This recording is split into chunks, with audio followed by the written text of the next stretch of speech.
Bienvenue sur Radio Maouja FM. Construisons notre avenir avec Zola, avec Bolingo, avec Dinanga, avec Love, avec Upendo. Radio Maouja FM.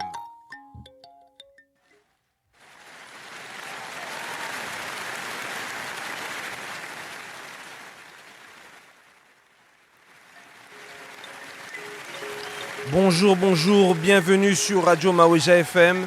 Nous sommes très contents de recevoir Gino Hill. Gino Hill est une personne qui est publique, qui n'est plus à présenter.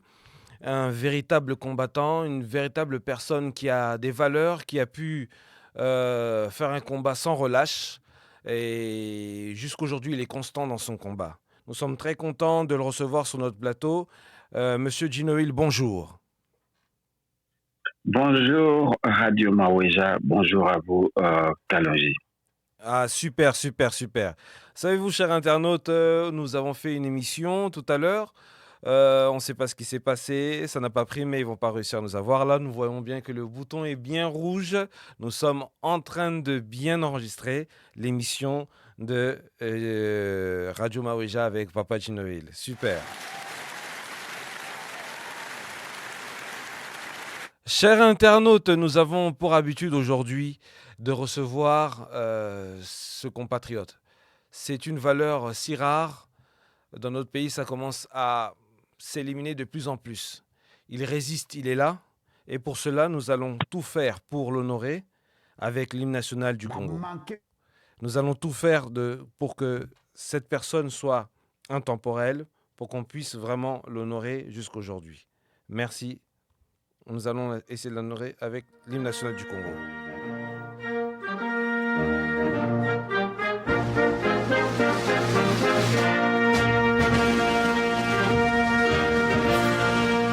Gino Hill.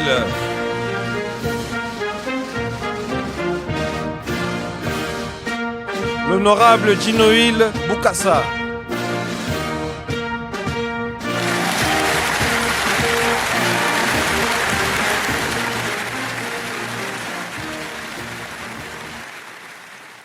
Alors, vous savez que Maître Gino Hill, c'est une personne qui est virulente dans ses propos.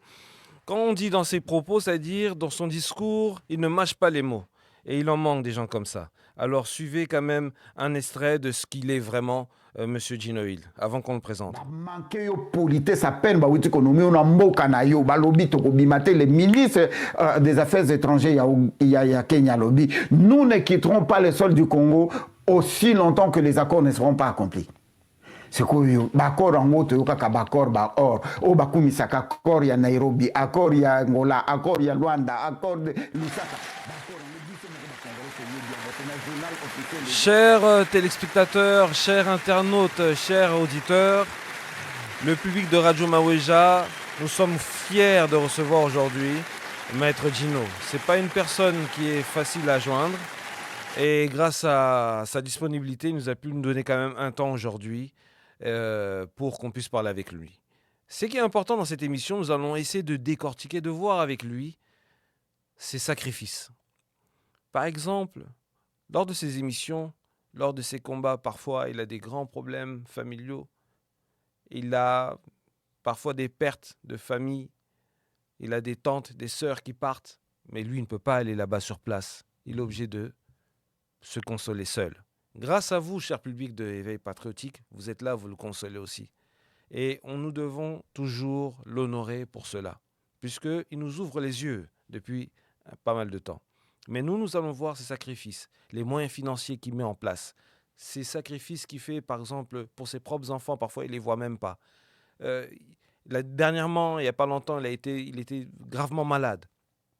Grâce au public d'Éveil Patriotique, nous avons vu que vous l'avez vraiment supporté et nous vous disons merci.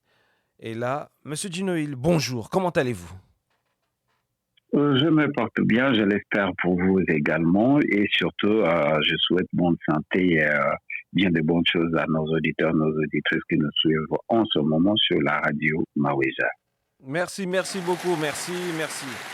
Alors, Maître Gino Hill, pouvez-vous vous présenter en quelques mots rapidement et qu'on arrive directement après du Congo aux États-Unis et vous nous dites un peu le premier déclic du combat. Voilà.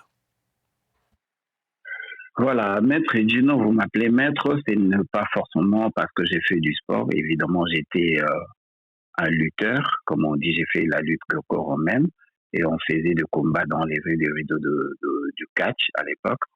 Et je travaillais dans le club de Mwakano Zarak et Lubwela Zefi. Donc voilà.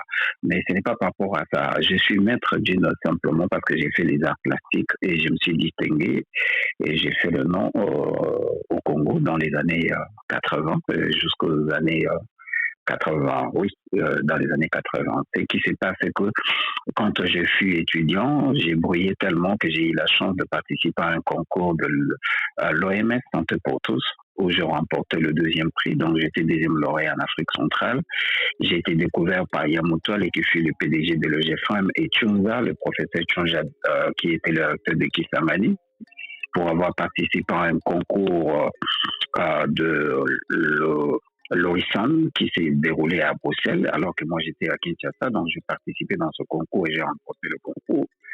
Et en dépit de cela, j'étais devenu consultant publicitaire à la santé publique, au même moment consultant publicitaire à l'OGFM. Ce qui m'a valu un salaire de plus ou moins 80 fois le salaire de mon père qui travaillait pour l'ambassade des États-Unis. J'ai ouvert une parenthèse. J'ai commencé à comprendre le rouage de la politique et de l'occupation congolaise aux Zaïroises à l'époque, parce que mon père travaillait à l'ambassade des États-Unis. Vous vous rappelez des papiers cartons avec quoi on faisait des petites voitures quand on était jeune? On appelait ça le papier de IBM. IBM. Oui. Il était troué comme ça, ouais. Ce sont ces papiers-là, en fait, c'était des messages. À l'époque, on communiquait avec ça. Il y avait une tablette où on introduisait ce papier-là et ça correspondait au message. Les trous-là correspondaient au message qu'on envoyait. Alors, mon père savait comment faire la lecture de ces messages-là. Je vais ouvrir une parenthèse. Donc, une fois, il était en train de parler avec ses amis. Il disait que les Américains étaient en train de demander à Mobutu, on avait envoyé 15 noms de gens qui compromettraient son pouvoir. Donc, à travers ces papiers-là, le message était décodé de dire les noms de gens que les États-Unis demandaient à Mobutu d'éliminer pour ne pas compromettre son pouvoir. Étant enfant, j'avais 6 ans, 7 ans, j'ai commencé à me révolter déjà parce que je suis né comme ça, je ne supporte pas l'injustice. Ah, Et donc pendant mon parcours... tu es né comme ça, donc tu ne supportes pas l'injustice de nature, c'est ça? Non, pas du tout. Et pendant ce temps-là, donc étant étudiant, dont je reviens, étant étudiant, j'ai eu la chance de débrouiller et quand j'ai commencé à faire le nom, j'ai été contacté par le bureau de Tshimbobo Mukuna où on m'avait proposé d'être le mouchard, c'est-à-dire que je m'introduis dans l'UDPS, mais c'est pour prendre les informations de l'UDPS et aller donner à la JMPR. Donc mon refus avait été sévèrement réprimé, j'ai été tabassé comme un serpent. Et je suis tombé malade. Après quelques temps, j'ai repris et il y avait une grande manifestation de Sisiba. Il y a une grande conférence de Sisiba. Sisiba, c'est une organisation africaine qui s'occupe des objets d'art qui s'est déroulée à l'Académie des Beaux-Arts. Et j'ai été appréhendé ce jour-là. On m'a amené en face. C'est la première fois que j'ai rencontré le feu Ngwanda, que son âme repose en paix. Donc, ceux qui sont à Kinshasa connaissent l'Académie des Beaux-Arts. En fait, l'Académie des Beaux-Arts, il y avait une boîte qu'on appelait Kunsende. Donc, il était assis à côté de la boîte, donc on m'a amené là-bas. Heureusement, j'ai porté une chemise et à l'intérieur, j'avais l'écharpe de la JMPR. Donc, ils ont commencé à me questionner, je transpirais, j'ai ouvert les boutons et c'est là où ils ont vu que j'avais l'écharpe, donc ils ont compris que j'étais un d'eux. Et ils m'ont appelé des côtés pour me dire ce qu'ils avaient dit. Bon, on ne va pas rentrer dans les détails. Et j'ai commencé à me révolter du fait qu'on me demandait des choses que je ne pouvais pas faire. Et quand je ne l'ai pas fait, j'ai été encore appréhendé au niveau du boulevard du 30 juin à côté de l'IZB. J'étais sévèrement rossé et c'est ce qui a fait qu'en dépit de cela, j'ai sauté beaucoup des étapes. Yamoto Ali m'a obtenu un visa pour que je vienne me reposer à Bruxelles et c'est comme ça que j'ai quitté. Donc voilà, ma révolte a commencé depuis là et de là, je suis arrivé en Europe. L'Europe, j'ai fait le tour du monde jusqu'à arriver au Canada où je suis allé pour les études. je faisais partir de 1300 Congolais seulement en 91, 92 qui étaient à Montréal. 1300 dans le Québec, 1300. Je salue la mémoire de Gabi Koum, notre président. Donc, je faisais déjà partie de la communauté. J'étais très actif. J'étais aussi un diacre, un homme de Dieu. J'ai fait partie des gens qui ont créé l'église au Canada. Si vous connaissez le pasteur Lizoka, la création de son église, je faisais partie, on était au nombre de 7 personnes. Donc de là, j'ai quitté pour venir aux États-Unis. Je suis resté actif et j'ai créé en 95 l'association des étudiants, Ligue des étudiants, de Washington aux États-Unis. C'était mon initiative et puis ça a été épaulé plus tard par Willy Michiki avec l'INAGEL. Donc, c'est comme ça que je suis parti. Donc, je suis toujours dans les activités socioculturelles. D'ailleurs, avant de chuter, à Paris, j'avais créé la confrérie des artistes plasticiens en art plastique de Paris. Donc, je suis l'initiateur et le président en exercice dans les années 90-91. Donc, voilà, j'ai toujours été très actif. Donc, arrivé ici aux États-Unis, ça a commencé du fait que, étant Ngunda, quand j'ai grandissé, je me disais que j'entendais dire que Mobutu domine Nakabato, donc Mobutu domine par le regard, quel que soit ce que tu as décidé de lui dire ou de lui demander, dès que tu es en face de lui, tu ne pourras pas le faire. Donc, je me suis challengé. Moi-même, je disais qu'avant ma mort, je vais rencontrer Mobutu et je lui dis, il reste ce que je pensais à cette époque-là. Donc, je me suis organisé avec les amis qui me suivent en ce moment et on est allé à New York. Et à New York, il n'y avait pas moyen de rencontrer Mobutu. Il y avait tellement du monde, la sécurité. Il y avait Castro qui était dans la même hôtel. Il y avait Chirac qui était dans la même hôtel. Mais moi, je me suis arrangé et j'ai faufilé jusqu'à arriver au 7e niveau. C'est trouvé le maréchal et ça criait la panique. Ngawale était sorti pour dire que mon combien a dégainer. Et comment tu es arrivé ici? Tout le monde panique. Les gardes du coup paniqués, mes petits. Tu as le problème dans mon salaire, mais tu dois descendre. J'ai dit, je ne descends pas. Je suis venu voir notre président. Donc j'ai crié pour attirer l'attention du président. Et finalement, le vieux Kamanda est sorti et il m'a demandé qu'est-ce qu'il y a. Il lâchait qu'est-ce qu'il y a. Il m'a amené dans son bureau pour me poser des questions. C'est pendant que je parlais avec lui, il y a le vieux Motoko qui vient de mourir à Bruxelles, qui est rentré et qui m'a dit que non, Azali, président étudiant, mais tu évites une matière au et finalement, le vieux Kamanda lui a demandé de sortir. Nous sommes restés à deux. Pendant qu'on parlait, le maréchal rentre dans la chambre. Et quand il est rentré, il a demandé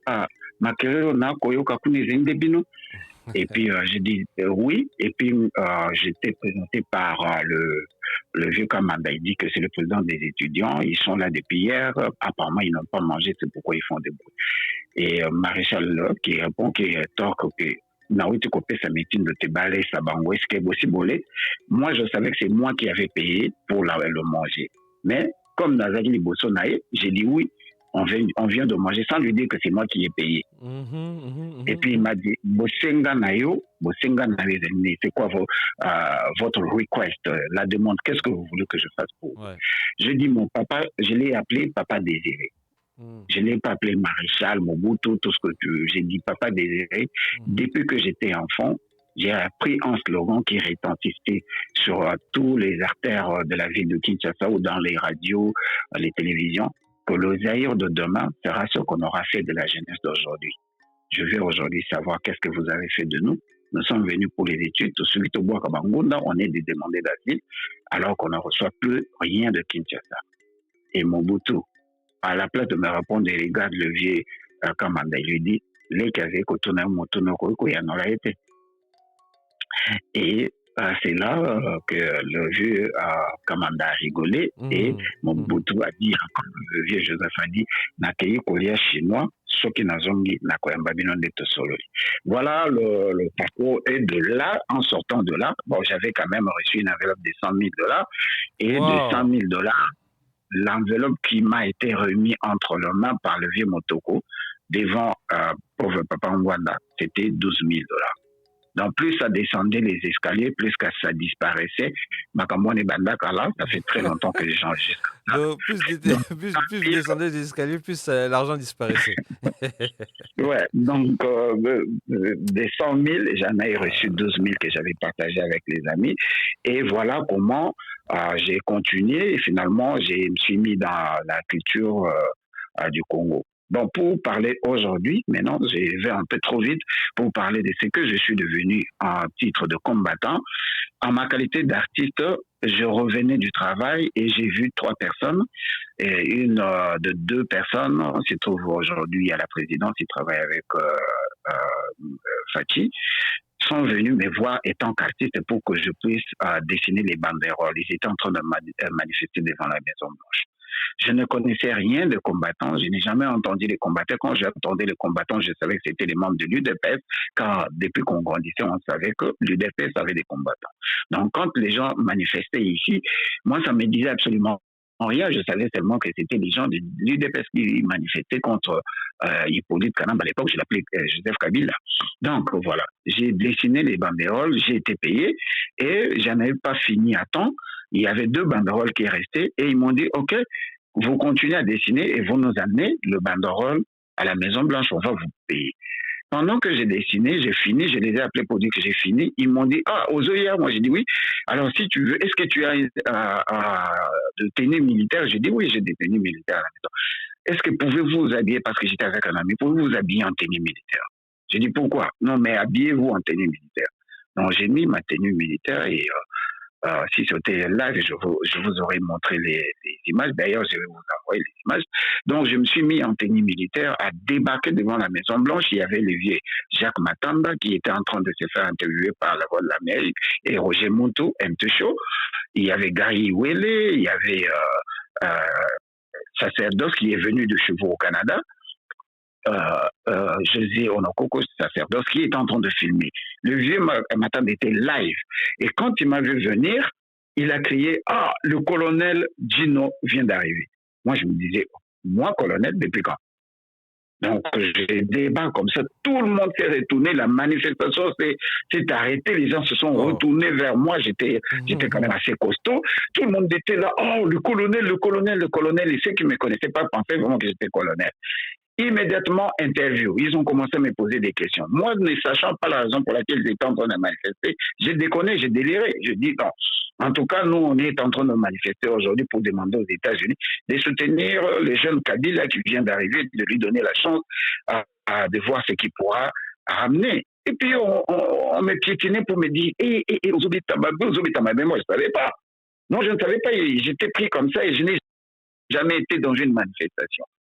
Mais après, comme je suis une personne qui réfléchit en grande vitesse, j'ai compris que j'étais en train de dire des choses qui ne valaient pas. J'ai commencé à changer mon langage et à parler des atrocités. Par la lecture que j'ai faite, comment on nous tue, comment on nous viole, tout ça. J'ai commencé à parler des atrocités, un peu de l'histoire que je connaissais sur l'implication des États-Unis d'Amérique sur la situation du Congo. Ne sachant pas que j'étais en train de faire des révélations que personne n'avait pas encore parlé. Donc j'ai parlé du Seattle, j'ai parlé des États-Unis, j'ai parlé de projet Manhattan qui a donné naissance aux Nations Unies. Et les Nations Unies, comment ils ont amené les Nations Unies au Congo pour contrôler le Congo au détriment de la Russie, comment ils ont assassiné Patrice Lumumba. J'ai parlé de ça en 5 minutes, 10 minutes. Tout le monde était épaté, les gens m'ont entouré.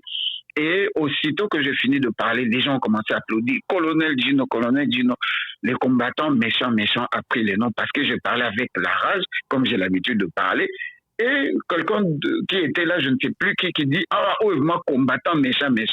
Et c'est là où a pris naissance les noms, combattants méchants. Donc après la manifestation, les journalistes m'ont suivi jusqu'à la maison. On a fait des interviews avec Gary Iwele et c'était la première fois qu'on postait ma vidéo. C'était Gary Iwele qui avait posté ma vidéo sur YouTube et la vidéo a fait rage. En un jour, c'était comme YouTube venait de commencer. En un jour, on avait fait près de 11 000 views. C'était du jamais vu dans notre milieu parce qu'on n'avait pas assez de chaînes de YouTube et c'était parti. C'est de là vraiment j'ai commencé à mettre. Magnifique, vraiment. On sent que à partir de là, déjà, nous saluons Gary Uele qui est aux États-Unis, Bakolo State, comme on dit, pour ceux qui connaissent. Voilà. Déjà, c'est vraiment une très bonne chose, mais tu vois, tu as dit tout à l'heure que tu as parlé, tu étais très inspiré, tu vois, tu étais inspiré et tu parlais comme ça. Bamsous balobaka MPV, tu vois. Et Mhm, mhm, quand on dit MPV, tu vois, en Kikongo, donc, hein, tu vois, je ne parle pas bien Kikongo, mais voilà, mhm, Mbutamutu, hein, je parle un peu différencié, mhm. des petites choses comme ça. Mais, Merci. mais en tout cas, c'est une très belle langue. Mais en tout cas, ce que je voulais dire par là, tu étais inspiré, tu as eu des MPV. Et dans tes émissions, tu parles souvent de religion. Vraiment, t'es axé parfois là-dessus et vraiment, tu tapes le marteau sur la table, quoi. Tu dis que Mhm. tu montes vraiment. Alors, quand tu es inspiré comme ça, et juste avant ça, tu as dit aussi que tu étais diacre. Donc, tu as toujours un lien aussi avec tout ce qui est religieux. Mais ton Mhm. courage t'a ramené devant, par exemple, Mobutu, pour lui parler. Tout le monde a peur de Mobutu. Tout le monde ne lui dit pas la vérité. Et Mhm. tu parlais déjà comme ça. Déjà Mobutu, parce qu'il y a des gens, il y a des fois quand ils parlent à Mobutu comme ça, directement, Ibite Soki Ozonga, Soki, tu vois, il sait même pas, il sait pas. Alors, dis-nous un peu, toi, ta foi, elle tient en quoi? C'est plutôt la religion, c'est plutôt tout ce qui est traditionnel. Dis-nous un peu où te situes-tu pour que les courageux Congolais puissent continuer à redoubler encore et davantage de courage. Mm. Merci. C'est une question très pertinente. J'aimerais que les gens qui nous suivent comprennent et me suivent avec beaucoup d'attention. En grande partie, nous faisons l'amalgame entre la spiritualité et la religion. Deux choses Mhm. différentes. Oui, oui, oui, oui. L'homme comme Dieu, car nous vivons avec le souffle de Dieu, nous ne sommes pas religieux. Nous sommes spirituels. Yes, Nous yes. naissons spirituels. Nous adoptons les religions qui sont des dogmes. Les religions, je les compare avec les partis politiques. Oui, Vous oui. pouvez, dans une famille, vous faites les choix du parti politique adhéré. Le père peut adhérer à notre parti politique et ses fils à notre parti politique. Qu'il soit méchant, comment il va essayer de ramener les enfants dans son parti politique, mais ça demandera de leur conviction. C'est comme la religion. Je ne vais pas tout expliquer aujourd'hui. À l'âge de 13 ans, j'ai été baptisé en Namemalam par le musée Aïdina Bala. À l'âge de 14 ans, j'ai commencé à prêcher, comme vous voyez les jeunes à prêcher dans les autobus, dans les écoles, dans les rues. À l'âge de 17 ans, j'avais tellement mûri qu'un jour, j'étais en train de prêcher et il y a un monsieur qui m'a approché pour me dire que l'équipe, Ozo Bamakamba bien, c'est-à-dire te dit de bonnes choses, mais Ozo réciter, Oyo et Komami Nakatia beaucoup. Tangana nous beaucoup en Bible pour que tu saches si ce que tu dis, c'est Dieu qui le dit. Dans ces jours-là, j'ai commencé à réfléchir. Quand j'ai Mhm. quitté le Congo, arrivé en France, arrivé au Canada, comme je l'ai dit, j'ai fait partie des gens qui ont initié l'église avec le pasteur Izuka. Malheureusement, vous savez comment ça tournait. Et quand je suis arrivé ici, je suis allé aux études. J'ai 3 certificats en études bibliques, un certificat dans le Coran. J'ai étudié la Bible et le Coran comme de manuel. Ah ouais. Et c'est là où j'ai découvert que Dieu n'a jamais écrit un livre. Si Dieu, le Tout-Puissant, aurait écrit un livre, c'est que ce Dieu-là est humain. Et un autre jour, vous allez me recevoir, je vais vous démontrer que Dieu ne peut pas écrire un livre comme la Bible. C'est Mhm. plein d'erreurs et de contradictions. Je l'ai étudié en classe. Donc, ça, c'est une parenthèse. Maintenant, comme j'ai pris cette connaissance, j'ai lié la façon dont on nous a amené la religion, la religion en République démocratique du Congo, c'était pour les raisons de la colonisation et la civilisation qui devraient accompagner les colonisateurs. Parce que quand ils sont venus dans notre pays au début, ils avaient du mal à convaincre nos ancêtres qui se battaient et qui utilisaient nos cultures et traditions et notre spiritualité comme moyen de défense. Vous savez qu'il y a 2 chaises dans le monde seulement. Une chaise se trouve en Angleterre, une chaise se trouve à Bruxelles, Mhm. où s'asseyaient les ancêtres du roi Dingankovu. C'est-à-dire que quand les hommes blancs arrivaient, on présentait cette chaise-là aux ancêtres, j'ai oublié les noms, et quand ils s'asseyaient sur la chaise, ils comprenaient tout ce que l'homme là disait. Donc, ils pouvaient comprendre n'importe quelle langue au monde. On nous a pris ces chaises-là. Il y a une chaise qui venait du Cameroun. Vous savez que le Cameroun fait partir le royaume Congo.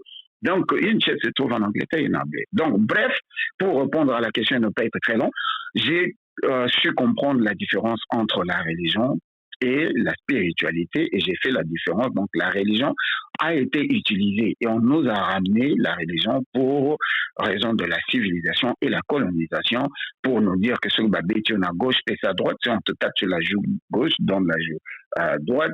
Si priez 777 fois, pardonnez vos ennemis alors que Dieu est capable de pardonner Satan, priez pour vos persécuteurs. Et même dans la Bible, il dit les esclaves doivent respecter leur maître. Ça ne correspond pas à un Dieu tout-puissant. Et quand j'ai lu la Bible au début, j'ai compris que Dieu, lui qui est Dieu qui a créé le ciel et la terre, n'a pas compris que l'infraction devrait être individuelle. Les hommes qu'il a créés ont créé le système de justice qui fait que l'infraction est individuelle.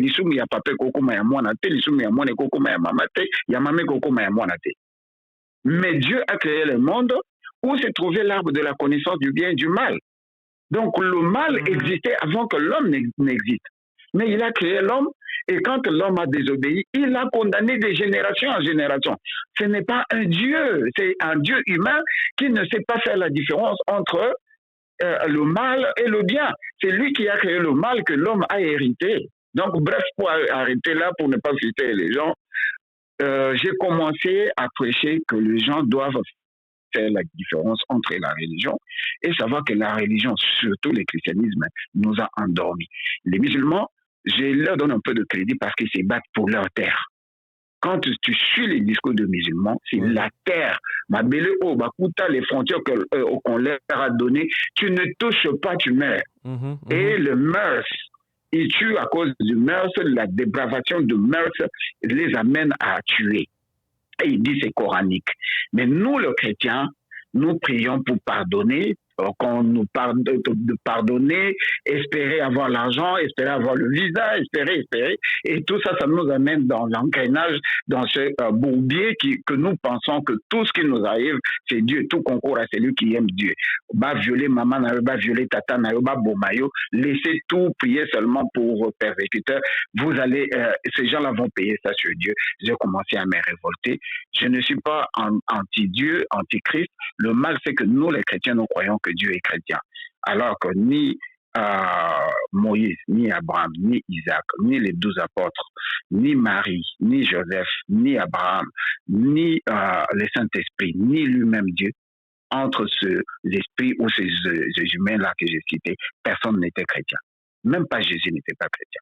Comment nous considérons que Dieu est chrétien? Ceux qui ont dit mais le christianisme était directement à l'école. Qui est ce Dieu-là? Est-ce que Dieu est chrétien? Est-ce que Jésus était chrétien? Est-ce que sa maman était chrétien? Et je me suis toujours opposé de dire que si Dieu devait nous servir d'exemple, comment lui, il a envoyé le Saint-Esprit engrosser une femme d'autrui fiancée? Est-ce que c'est un exemple pour nous les humains? Ce qui fatiguent le Atindi, Premier ministre Naïssa Malukonde a senti maman et abattu. Vous trouvez ça normal que Dieu, le Tout-Puissant, qui est un esprit, doit commettre un crime comme ça? Vous ne savez même pas, vieux Joseph Akoufa Nassotini. Moi, Sinaï a 17 ans, et cet enfant, Marie n'avait que 17 ans quand elle est tombée enceinte du Saint-Esprit. On ne l'avait pas appelé le Saint-Esprit pédophile. Oui, c'est vrai. Donc voilà, pour m'arrêter là, on rigole, mais ce sont des réalités que beaucoup de gens n'ont pas pu déceler. La religion nous a amené beaucoup, nous a dérouté de l'amour du prochain, de l'amour de la patrie, et pour raison pour laquelle nous appelons éveil du patriotisme. Et pour aimer le pays, il faut commencer à s'aimer soi-même et savoir définir la spiritualité qui était en nous. Car l'homme blanc a dit l'Afrique est le berceau de l'humanité. Comment voulez-vous qu'aujourd'hui l'Afrique, tous les Africains, nous prions les dieux d'autrui? C'est-à-dire nous prions les dieux des chrétiens, nous prions les dieux des musulmans, nous prions les dieux de Bouddha, nous prions les dieux de judo-chrétiens. Nous-mêmes, on n'a pas de religion. C'est pour dire que nous sommes complètement barrés. Alors, quand tu t'exprimes comme ça, chaque jour tu fais tes vidéos, tu fais tes émissions, tu les conçois et tu parles. Qu'est-ce qui te motive à euh, toujours avoir cette énergie de reparler, puisque tu sais très bien qu'au niveau de la religion, les Congolais sont quand même très butés, ils sont toujours dans leur position très chrétienne, donc ils se disent que voilà, il n'y a que ça, il n'y a que ce modèle-là, et c'est fini. Alors, quand tu vois ça, qu'est-ce que ça te fait intérieur de toi? Comment tu te sens à ce moment-là? En tout cas, ça bouillonne au fond de moi parce que je sais que nous sommes devenus des amorphes à cause du fait que nous croyons à des principes établis par Constantin qui voulait utiliser la religion comme moyen de gouvernance. Et quand, après le conseil de Nicée, qu'ils ont décidé d'écrire la Bible, Dieu n'était pas là, les anges n'étaient pas là. Ils ont conçu, c'était quelque chose que les humains ont écrit. Et c'est la raison pour laquelle la Bible, Biblia, ça n'a aucune connotation spirituelle. Je répète, s'il y a un pasteur ici, il peut appeler pour qu'on en parle. Biblia dans la langue hébraïque, ça veut dire Bible, ça veut dire bibliothèque, ensemble de livres. Il n'y a pas une autre définition. Ensemble de livres, raison pour laquelle il y a des écritures canoniques et apocryphes. C'était le mélange des livres et des contes qu'ils ont fait pour créer ce livre-là qu'on appelle la Bible. La Bible, outre, avait existé avant. On ne va pas faire de cette émission une émission religieuse. Mais maintenant, moi, mon problème pour lier ça avec la situation du Congo, j'ai réalisé que l'Église avait été utilisée depuis l'époque de Mobutu par l'avènement de Osborne et Mosé Haïdi Nabala pour distraire le peuple qui avait commencé à révolter au début des années 80 pour protester contre le maréchal Mobutu. C'est ainsi, vous savez que je suis ami à beaucoup de dignitaires de ce pays, entre autres Herman Cohen, qui fait le conseiller du maréchal Mobutu, qui me dit des choses, comment ils ont demandé à Mobutu de prendre les gens sur Pont Kassavou afin d'asseoir son pouvoir. Donc il y a des choses que j'ai connues. Vous savez aujourd'hui que Mobutu était non seulement membre de la CIA, mais il était le représentant de la magie noire dans la CIA. Wow. Donc ces gens-là reconnaissent nos pouvoirs. Ils reconnaissent la CIA, la médecine, l'ingénierie travaillent avec les sciences qu'ils ont fait chez nous. C'est que Bisotrobenga Kindoki. Kindoki, en réalité, ça veut dire la spiritualité, l'intelligence suprême. Kindoki ne veut pas dire la sorcellerie. Bon, on va retomber sur l'émission.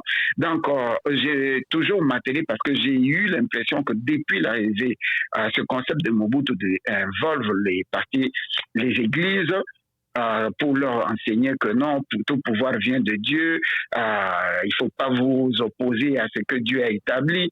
Ils nous ont abasourdis. Donc, c'est le même système qui continue jusqu'à aujourd'hui. On vous envoie dans les églises. Comme ça, on a le cœur de ne pas se venger en se disant que Bato Bazo Boumabi sont les gens qui nous persécutent, vont payer chez un certain Dieu.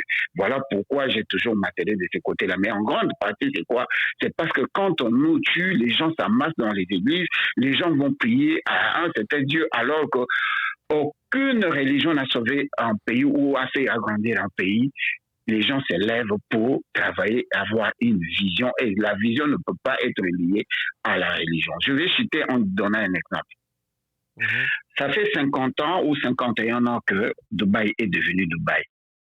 Le prince de Dubaï, quand on l'a interviewé, j'ai l'interview, on l'a demandé c'est quoi le miracle que vous avez opéré pour faire du désert en paradis en 50 ans. Il a dit ceci: ce n'est pas du fait que nous prions 5 fois par jour, ce n'est pas du fait que nous croyons à un certain Dieu suprême, ce n'est pas du fait que nous avons plein de mosquées et des églises dans le monde, c'est à cause de la vision.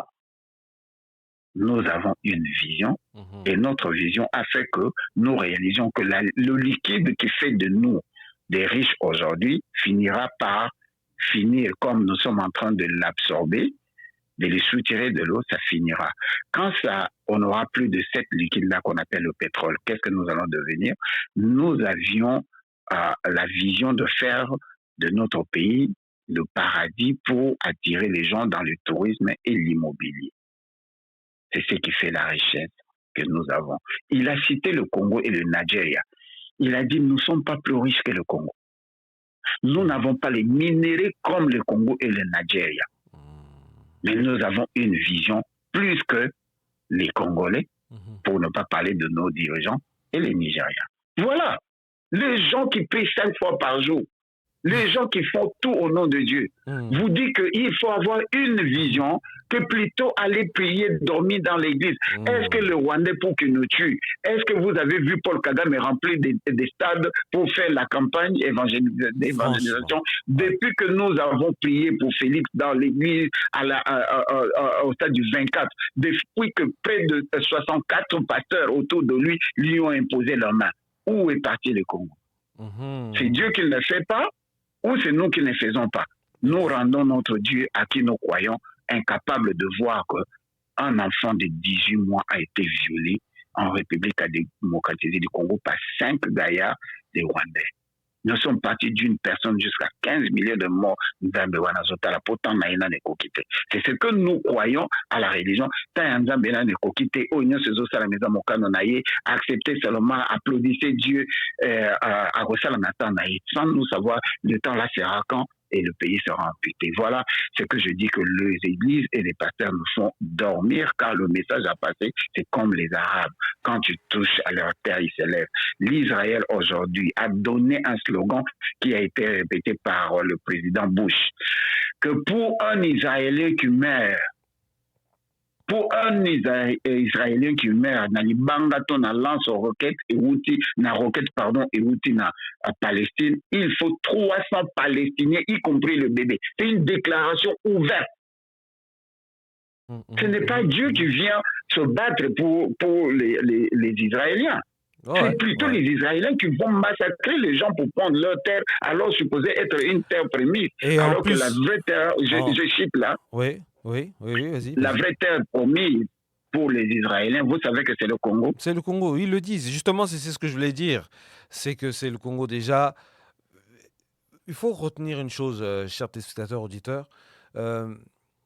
Les scientifiques, les Mdele, il y en a beaucoup maintenant aujourd'hui, qui ont passé des années à étudier. Et leurs parents, parfois, se sont sacrifiés pour qu'ils aient étudié. Il y a ceux-là, de groupes de scientifiques qui ont décidé de dire de la vérité. Depuis longtemps, ils le disent que le premier homme qui est venu au monde, c'est un homme noir. Et l'homme blanc a été fait accidentellement. En Israël, comme ils viennent de le dire, papa et Dino, maintenant, si tu cites le nom de Jésus, tu peux être poursuivi pour aller en prison. Aujourd'hui, ça se passe comme ça. Une année à 2 ans. C'est moi qui ai publié. C'est moi qui ai publié. Ça fait le tour du monde. Mais justement, nous prenons Dino Hill, c'est notre l'éveil patriotique. Voilà. J'ai les 2 articles, mais pour l'information de nos téléspectateurs, la loi a été encore gelée. Ouais. C'est-à-dire que Netanyahu a reçu la pression de congrégations chrétiennes qui ont même décidé de dévoiler les secrets comment l'Église chrétienne finance le gouvernement israélien dans d'autres pays, dans d'autres pays où l'Israël est en train de massacrer. La pression a fait qu'ils ont retiré le projet de loi et ce projet de loi ne date pas d'aujourd'hui. Ça fait 30 ans qui veulent appliquer ça et à chaque fois ça ne fait que jouer par la pression de la congrégation chrétienne qui finance les actions d'Israël de partout dans le monde et en particulier dans le territoire de Gaza. C'est-à-dire que les chrétiens financent les assassinats, le meurtre, la séquestration que Israël opère dans d'autres pays où eux ils sont plantés. Voilà, donc vous voyez que, en tout cas, Maître Dino, des applaudissements pour toi, franchement. Vraiment, des applaudissements. Vraiment, c'est fort puisque, voilà, c'est quelque chose qui nous touche réellement, tu vois. On n'arrive même pas encore à rentrer encore sur toi-même. Mais on va aller sur ce principe-là, puisque tout ça crée un désordre très bien organisé chez nous. Et parlons quand même du tribalisme. Voilà. Ces religions-là, aujourd'hui, nous ont vraiment désunis aujourd'hui. Toutes ces corporations secrètes, tout ça, ainsi de suite, nous ont désorganisés. Voilà, le tribalisme. Aujourd'hui, moi, voilà, mon père et mes parents, en fait, lorsque moi je suis né, ils voulaient m'appeler Jordan. Euh, Mon oncle, qui côtoyait quand même un peu les juifs, et a dit à mes parents non. Mon oncle maternel a dit non, faut pas l'appeler Jordan puisque c'est un nom plutôt juif étranger. Et dans le concept en fait universel, il est mieux que vous donner un nom qui est propre à lui, qui lui ressemble, qui ressemble à ses ancêtres, C'est ainsi de relève suite. de Voilà. son authenticité, Exactement. Et de sa source. en ce temps-là, Mobutu déjà déplorait, déjà disait que c'est important qu'on revienne dans notre authenticité. Bon, ça a été déformé, mal compris, mais en ce temps-là. Et mon père, comme il était vraiment patriote de ce concept-là, c'est là que le nom de Kalonji est venu. Alors, Lélo, moi, qui suis Kalonji, j'ai grandi en Europe, mais j'ai vu qu'aujourd'hui, maintenant, on commence même en Europe à avoir peur les uns des autres pour s'appeler. Par exemple, Gino Hill, c'est quelqu'un déjà de très sage, c'est un esprit déjà supérieur, il sait déjà que c'est un enfant du pays. Mais pour d'autres, on va avoir des réticences. Alors, la recette magique aujourd'hui, on ne va pas parler de d'où vient le tribalisme, on a compris. Mais la recette magique aujourd'hui pour nuire à tout cela, ça serait quoi? Là, bon, c'est encore une question très pertinente. Il faut d'abord aller chercher les racines d'où vient le tribalisme. Les tribus, nous acceptons, mais nous refusons le tribalisme.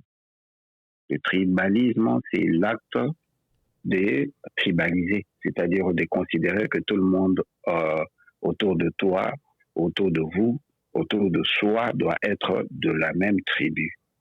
Et c'est ce qu'on appelle dans le langage politique les népotismes. Népotisme, c'est ce qui se passe en République démocratique du Congo, que les auditeurs nous pardonnent. Quand un chef est nommé, dans son cabinet, il y a les cousinons, les cousinettes, les cousines, les neveux, les neuvettes et tout ce que vous voulez. Il y a les amis, les frères et 90%, tous doivent venir de la même province, du même clan, de la même langue. C'est ce qu'on appelle le népotisme. Donc, le seul moyen de pouvoir arrêter ça, ce sont des gens qui nous gouvernent, car il s'avère qu'ils deviennent très puissants par rapport à nous. Pour donner l'exemple, le maréchal Mobutu Sese Seko Kokongwendo Azabanga Bomanko Nalikonga de heureuse mémoire a eu le même problème. Il a trouvé que le pays était déchiqueté, divisé en morceaux, mais il a créé l'unité nationale. C'est-à-dire qu'aux Amongara, aux Nabamdundo, aux Bepainayo, aux Makongo, s'est trouvé na Katanga, aux Bepainayo. C'est-à-dire qu'on nous a tellement mixé et que lui-même, il a parlé dans un discours que je venais de poster il y a 3 semaines sur ma page, où il a parlé du tribalisme. Il a martelé qu'aucun bureau au Congo ne peut avoir 3 personnes autour du chef. Donc voilà, les gens qui nous dirigent doivent commencer à nous aider dans ça. Et depuis la naissance, depuis dans tous les pouvoirs du monde, il y a toujours l'opposition à la majorité. Mais aujourd'hui, chez nous, dès qu'il y a une personne qui est nommée dans une entreprise, dans une société, dans une plateforme, autour de lui ne peut être que les gens et de sa tribu, de sa Kabylie. L'exemple vient d'en haut. C'est simplement ça. Dès que l'exemple ne viendra plus en haut et qu'il y aura partage équitable de reconnaître que quand on est nommé quelque part, le reste des gens doivent venir de partout pour créer cette unité, ça ira. Et du fait que nous avons laissé la porte ouverte à nous, aux étrangers qui sont immigrants dans notre pays, on leur donne beaucoup d'avantages que nous-mêmes, et on considère chaque fois qu'on est au pouvoir que les opposants deviennent des ennemis. Alors qu'une opposition sert seulement à pouvoir rappeler à ceux qui gouvernent là où ils ne font pas des choses de la manière qu'il se doit. Mais chez nous, dès qu'on est opposant, les autres deviennent des ennemis à abattre, et c'est ça qui donne naissance au tribalisme. Donc, le tribalisme, pour l'anéantir, ce n'est pas forcément toi et moi, c'est les gens qui gouvernent car ils nous servent d'un exemple et c'est eux qui dirigent la machine de la loi. Quand la loi n'est pas exercée équitablement à tout citoyen et que soi-même, comme dirigeant, considère que les autres sont des tribalistes parce qu'ils sont pas d'accord avec vous, vous ne faites que s'aimer le tribalisme. Donc, c'est un combat acharné, mais qui ne concerne pas forcément tout le monde, ça concerne les dirigeants, car les dirigeants, c'est eux qui nous mettent dans le tribalisme. Alors, que penses-tu de la loi Tchani en quelques mots? La loi Tchani, à mon idée, je dirais que c'est juste une proposition de loi que j'ai soutenue, simplement parce qu'avec l'expérience que nous avons, notre pays est en train de partir, est en train de chavirer, et à cause du fait que nous avons laissé la porte ouverte, j'appelle ça comme c'est une politique à porte ouverte qui fait que les étrangers occupent de postes régaliens. Du fait que vous laissez un chef d'état-major chargé des opérations et de la logistique, un sujet rwandais, Obed qui était là, bien que Fachi l'a changé. Donc, vous ouvrez la porte aux ennemis. Quand vous mettez un demandeur d'asile, je vous le dis en pleine émission, jusqu'au moment où nous parlons, Azara Sorobero et Moïse Nyarugabo n'ont jamais obtenu de documents pour devenir congolais. Leur dossier se trouve encore au niveau des Nations Unies parce que jusqu'en 6e des humanités, Azara Sorobero et Moïse Nyarugabo, leurs études étaient payées par les Nations Unies comme des réfugiés au Congo. Comment voulez-vous qu'une personne réfugiée devienne vice-président d'un pays? Comment voulez-vous qu'un immigré sans papier, qu'on appelle Hippolyte Kanambe, nous sommes rentrés dans le livre de Guinness du monde entier, où un immigré est rentré avec les armes dans un pays, 3 ans après, il devient président de la République. Un immigré. Cela est stipulé dans l'article 7. Heureusement que j'ai l'article à côté de moi. Je vais le lire rapidement pour que vous compreniez. Cela est stipulé dans l'article 7 de l'accord de l'ONERA. Je vais le lire. Je n'ai pas de lunettes. Je vais essayer de me débrouiller. Aïe, aïe, aïe. Donnez-moi une minute, très rapidement. Voilà. L'article 7, je cite. La nationalité congolaise sera accordée collectivement aux camarades Banyamulenge et aux autres populations d'origine rwandaise résidant en République du Congo depuis le 30 juin 1960. Permettez-moi de l'expliquer un tout petit peu en langage. Bandeko, Boyoka très bien. Balobi Boy. La nationalité congolaise sera accordée collectivement aux camarades Banyamulenge. Cela insinue que les Banyamulenge ne sont pas des Congolais. Ils n'étaient pas des Congolais au moment de la signature de ce document qui date du 23 octobre 1996. Donc, en 1996, dans 1996, tous les Munyamulenge qui étaient au Congo n'étaient pas encore congolais parce que l'article 7 dit la nationalité congolaise sera accordée, sera au futur. Quand le sera mis en place. Le jour où le gouvernement congolais va décider de leur accorder la nationalité collective, les Banyamulenge deviendront des Congolais. Et ceux qui ont un Dalobi, et aussi à toute autre population d'origine rwandaise résidant au Congo depuis 1960. Qui veut dire que depuis 1960, le 30 juillet 1960, jusqu'au jour de la signature de ce document, aucun Rwandais vivant au Congo était citoyen. C'est Koto qui est la contraste.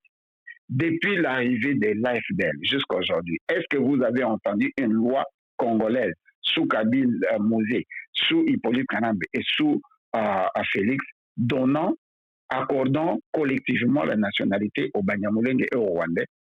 Non. Comment nous avons 7 ministres rwandais dans le gouvernement, en commençant par Sam Alukone?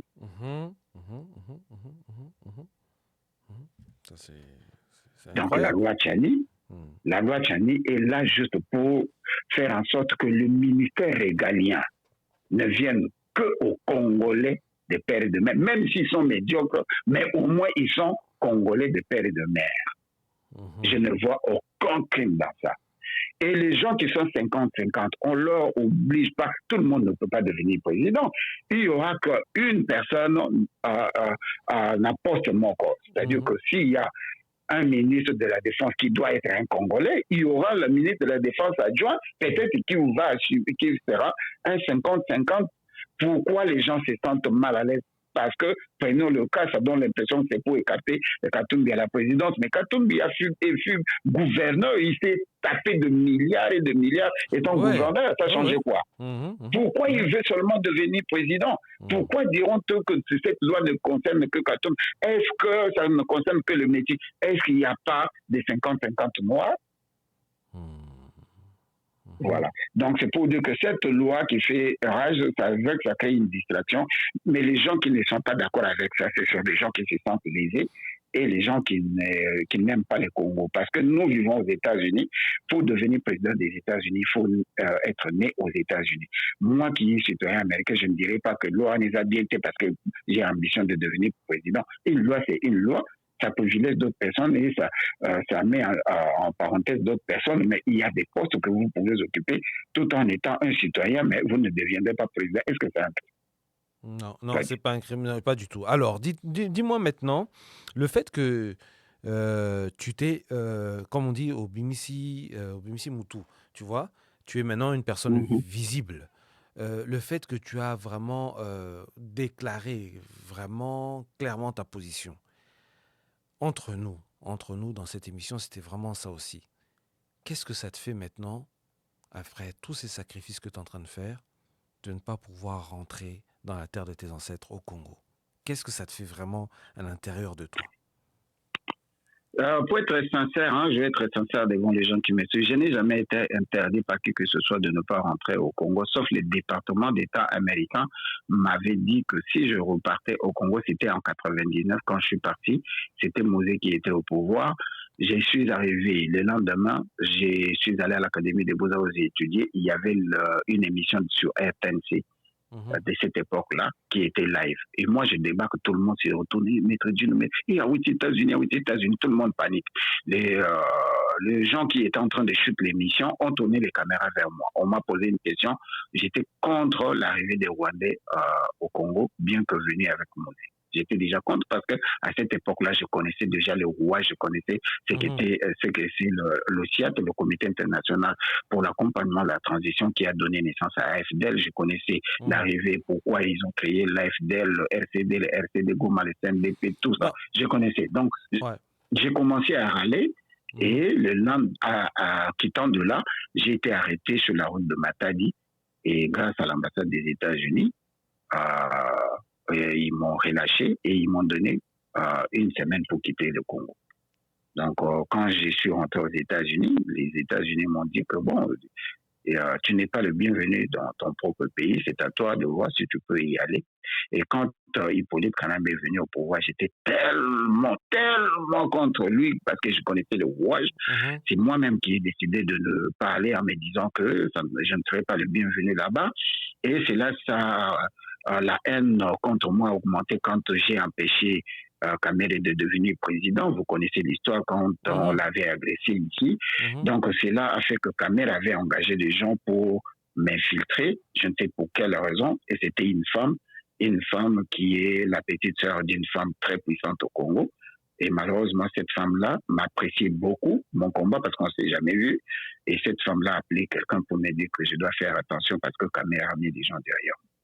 Voilà, mon inquiétude a commencé à venir que mon problème, ce n'est pas parce que je parle du Congo, ce sont les ennemis du Congo qui ne m'aiment pas. Et je suis membre de l'UDPS depuis 1998, je viens de le dire ici, 88.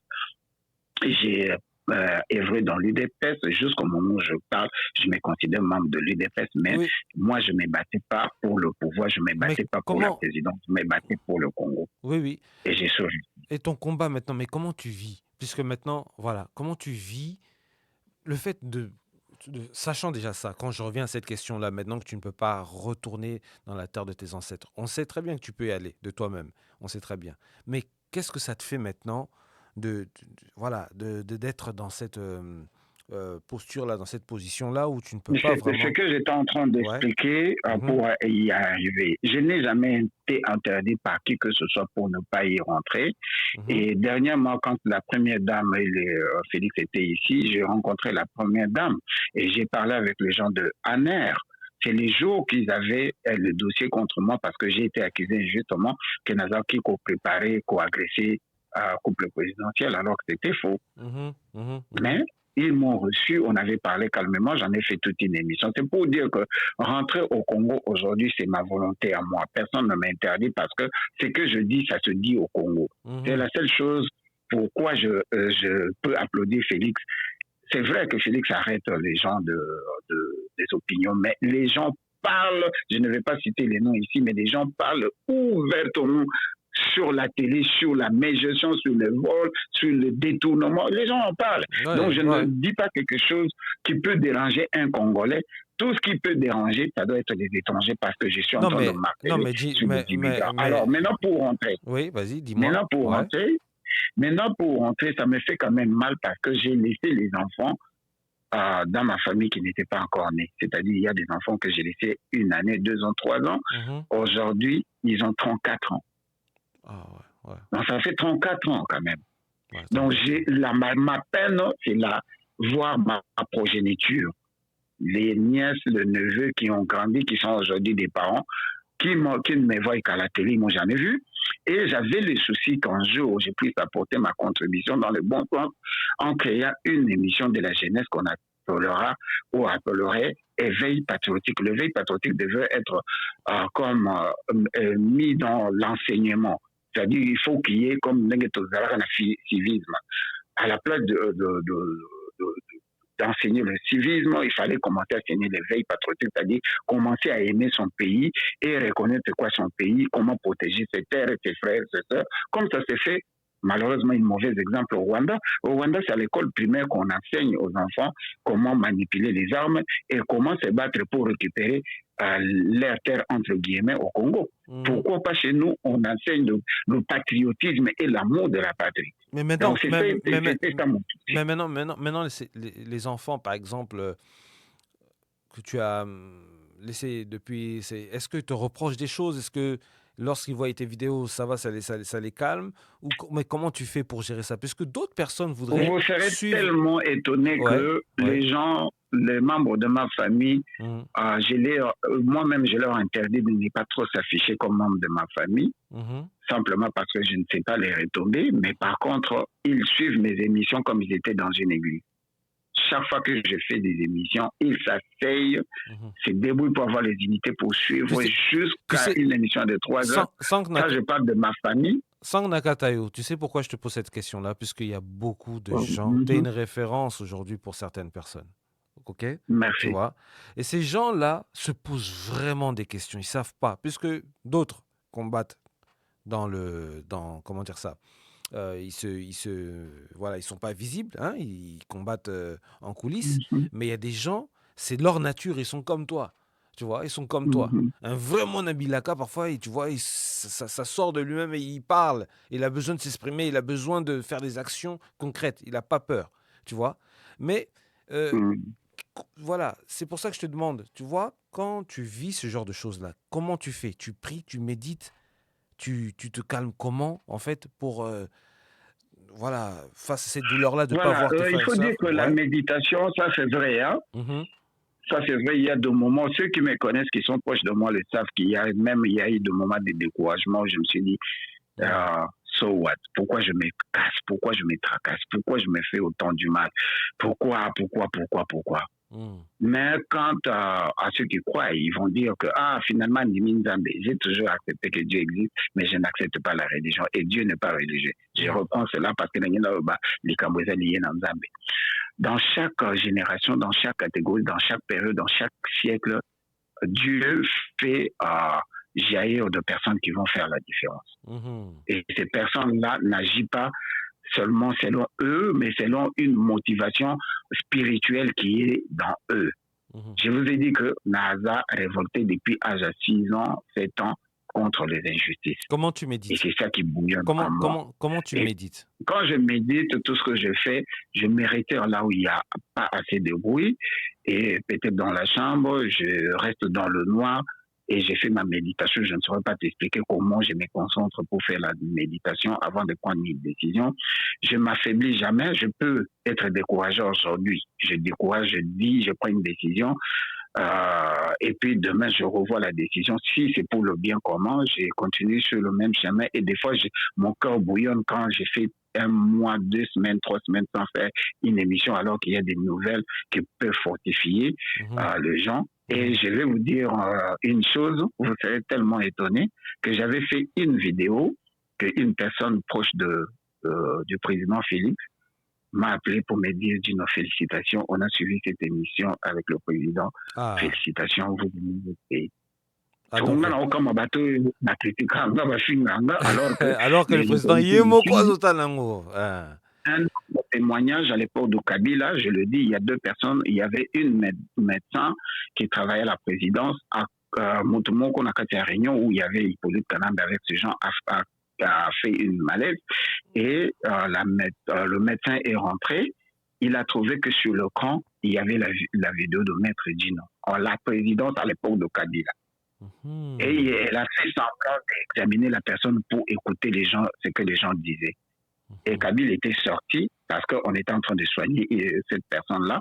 Les gens qui sont restés disaient seulement que au début que Bato, le Kola Bajino Bosogi Bazata 4 na Congo, il était au Kima. Ce témoignage, c'est que la personne est en train peut-être de nous suivre, je ne la connais pas. Elle a appelé une autre personne qui est membre de ma famille, qui était aussi médecin. Voyez, c'est que na moni oncle na TV, bazota la na TV na présidence. Et mon neveu a paniqué. Balobi ni habité té balobi kutu dia bazo féliciter babi vraiment batoloko la bango so bazaye beni na compte de bango bati baki. Félicitations pour ça, félicitations. Félicitations pour ça, on applaudit. On approuve ça, on approuve. Alors, maintenant, quand tu vois ça, c'est vrai que ça te motive, ça te redonne la pêche, la motivation encore de continuer. Surtout, là, on voit vraiment comment on dit ça? Les semences, hein? C'est ça, non? Les semences, c'est quand on récolte. Voilà, Ouais. la récolte. Voilà. La récolte. Voilà, la récolte. Maintenant, tu te lèves, tout ça, et il y a des fois, tu déplores dans tes émissions, tu dis que tu te sacrifies beaucoup en termes de moyens financiers, puisque parfois tu te déplaces, tu fais des vidéos dehors, à l'extérieur, tout ça, tu prends des risques partout. Maintenant, j'avais 2 questions qui venaient.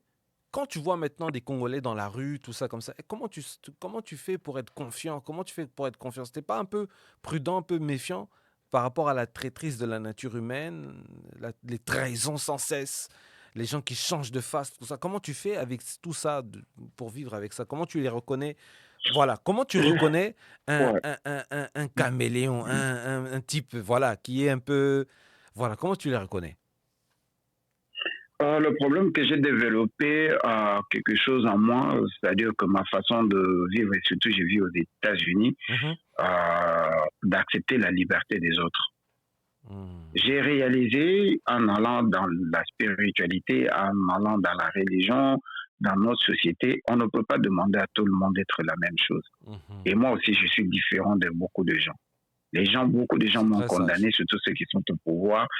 Quand tu me disais, dis non, et comme étant on habite au pays à Kolia, au Bundi, trop, il faut, le terme, je l'ai toujours utilisé, la personne est en train de nous écouter, à Bettingam Batan à Mokongwalobi, félicitations mon gars, tu dois maintenant rentabiliser ton combat. Moi, j'ai compris que rentabiliser mon combat, c'est aller manger dans l'injustice. Et j'ai regardé le salaire que je gagne, je ne peux pas dévoiler mon salaire ici. Je n'envie rien d'un politicien qui mange l'argent du sang alors qu'avec mes mains, mes pieds, avec ma conscience, je peux travailler et nourrir ma famille avec le peu que je gagne. Donc ça c'est un. De 2, j'accepte toute personne telle que la personne est et j'accepte ses tendances. Au moment où je parle, j'ai des amis qui sont matifati, des terribles. Mais nous parlons bien. je leur respecte, on fait des gags, on fait des blagues, et des fois même ils me disent, mon cher, eloko beta kibisolobi, ah oui, ngolo bagi vérité, tout ça mon Ah, kaka po ebi eza wow. doctrine tala kaka biso vomeza mungu atombolo yebi kaka. Donc toi, en fait, Mais en tout cas, eloko wana tu beta pratiques kito. vraiment ce qu'on appelle la démocratie. Donc chacun... Ouais. Donc en fait, tu comprends Non, non, que... non, moi je ne condamne pas. Ouais. Tu ne me verras pas dans mon émission en train de condamner les Machifachi. Mhm. Je leur demande de nous accepter aussi, nous, comme nous sommes. Oui, oui, et de Parce changer, que le principe, d'améliorer. voilà. Ouais, ouais. Donc, je vis avec ça tout le temps et la plus grande des choses où il y a des moments où j'ai mal, c'est parce que j'ai l'impression de crier, de faire des sacrifices en vain. C'est-à-dire quoi? Je donne un exemple. Ceux qui les loyaux, même s'il y a l'argent, les gens sont remplis. Les mêmes personnes, si on leur demande de sortir dans les rues pour réclamer du fait que salaire, ils ne sont pas payés pendant 3 mois, ils ne vont pas sortir. Mhm. C'est là où je suis en train de crier dans le désert. Ici, aux États-Unis, par exemple, nous organisons une marche. La marche dit nous allons protester comme les femmes violées, car hier, on a violé 45 femmes. Les gens te disent, ah, yango les bagatena ba marche na bando banango changeani. Ça te rentre, ça te range. Je dis, mais je n'ai jamais été violé. Je ne serais même peut-être violé. Mais je suis en train de pleurer pour ceux-là qui sont violés au pays, qui sont vos semblables. Comment vous, les mamans, vous me dites, ah, papa, Dieu fera à son temps, à la fin de la journée, je regarde que aujourd'hui, nous sommes en train de faire l'émission. Je devrais travailler depuis 5 heures du matin. Là, il est pratiquement 11 heures, je suis là. Vous savez, de 5 heures à 11 heures, ça fait combien de temps de travail manqué? Voilà. Et ça fait combien de mois? Voilà, voici un sacrifice. Si je dois faire, je dois finir. Si je dois faire 5 émissions par semaine, ça me fait un manque à gagner de combien? Supposons que le temps que j'ai passé, ça me coûte 300 dollars. C'est 300 dollars multiplié par 5. 1500 dollars la semaine que je mets au profit du Congo et les gens passent le temps à m'insulter. C'est là où tu te dis, mais sacrifice, pour gagner quoi? Mais après, je me console, je dis, quand j'entends les gens poster des morceaux de vidéos de Maître Gino et que quelqu'un m'appelle, si on était télévisé, j'allais vous montrer des messages que j'ai reçus aujourd'hui à Djungo, dans l'est du Congo. Wow. Les gens me demandent, Papa Gino, ça fait 1 semaine, on ne te voit plus sur les réseaux sociaux. Ouais. Ça nous dérange. Ils sont à Djungo. Donc c'est là où ça te dit que non. Ce que je gagne, c'est que les gens apprennent à connaître leur pays et apprennent quand même de ce que je suis en train de dire. Donc, et je ne demande pas tout le monde de informés de leurs droits et devoirs. Et c'est ça mon salaire. Voilà. Et c'est ça mon salaire. Ça m'arrange du côté financier, mais je ne regrette pas trop. Il y a des gens. En tout cas, il y a des gens qui ont pris la responsabilité, comme Maman Bello Kawaba. Elle envoie tout le mois de l'argent pour payer le téléphone. Dans les téléphones, je veux dire l'Internet pour l'éveil patriotique. Et il y a 1 ou 2 personnes, je ne vais pas citer tout le monde, qui font des actions juste pour supporter l'éveil patriotique, c'est-à-dire qui demandent est-ce que Miko est bien, Miko est là qui sont bien, tu veux acheter des micros. Il y a des gens qui font des gestes comme ça, mais je n'ai pas un salaire où les gens se sont mis ensemble pour dire que chaque mois, on lui envoie 300 dollars et j'en ai vraiment pas besoin. Si quand ça se présente comme ça, je le dis ouvertement, les gens doivent savoir, à chaque fois que les gens m'envoient de l'argent, ça dépasse 300 dollars, j'envoie ça au Congo, je cherche une famille au fait fond dans le village. D'ailleurs, vous avez vu, on a envoyé 500 dollars à la famille du jeune qui a été tué à la frontière du Rwanda, le seul militaire qui avait été abattu. L'année passée, c'est nous, Éveil Patriotique, qui a payé l'étude des enfants, 500 dollars à cash. Nous avons envoyé l'éveil patriotique a envoyé 20 cosettes de riz et de bandes hygiéniques pour le maman à Bunagana, 3 mois après l'occupation de Bunagana. Donc, l'argent que les gens me donnent pour acheter le matériel, des fois, je prends cet argent pour aider les gens qui souffrent au Congo, comme je l'ai fait à l'époque de l'UDPS. J'ai envoyé 886 dollars cash les jours que l'hypothèque a massacré les adeptes de l'UDPS.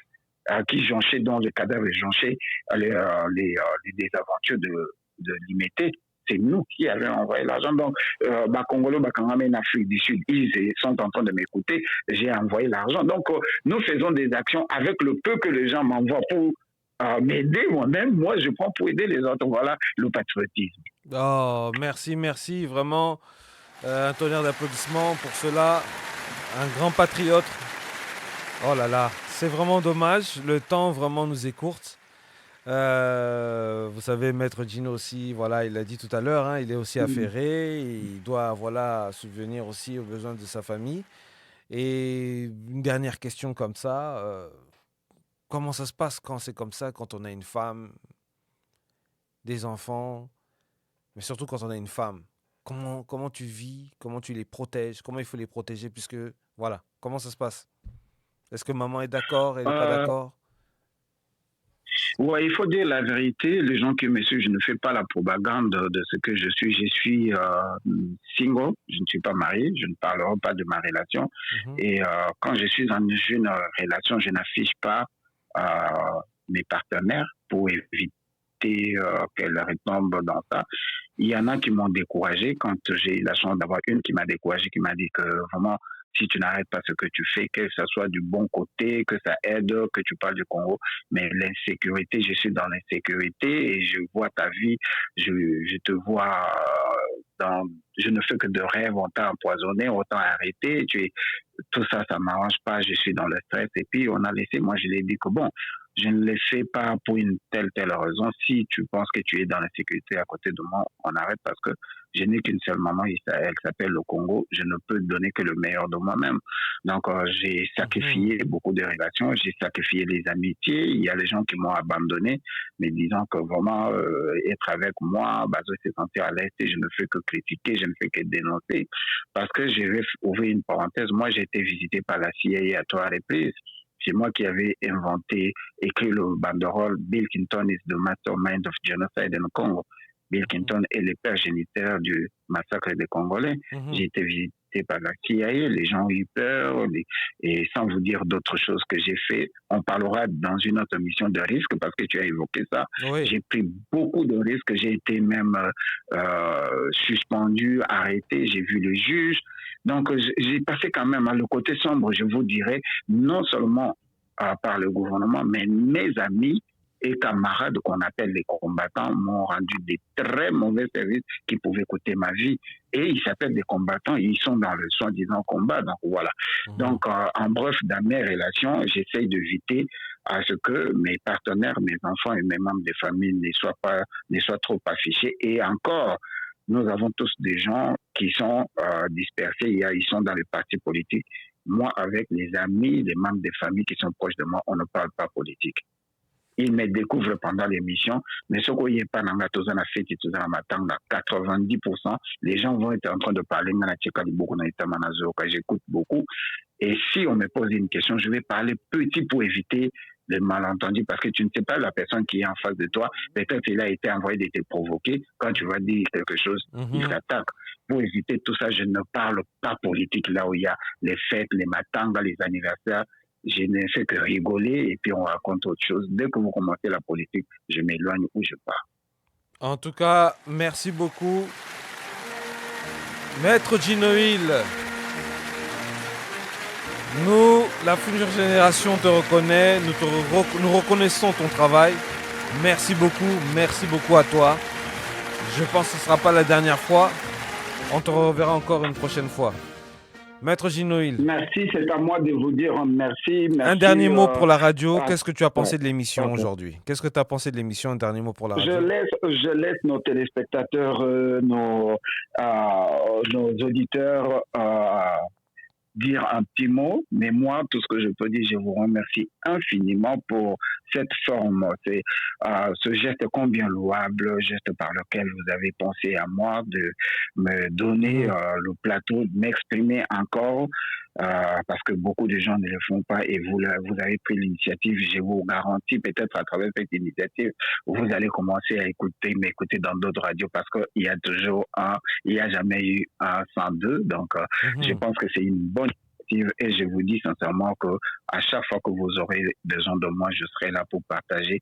Aujourd'hui, on a parlé de Maître Gino. Demain, on va continuer avec le côté, comme je l'ai demandé, les côtés négatifs. Qu'est-ce que j'ai enduré et c'est qu'est-ce Oui. que je ressens. Et la troisième fois, la quatrième fois, on va parler des choses sérieuses. Nous allons chercher des thèmes pour dire quelle est l'influence que l'éveil patriotique a apporté dans la conscience des Congolais et même de nos autorités. En tout cas, merci, merci. C'était Maître Ginoïl.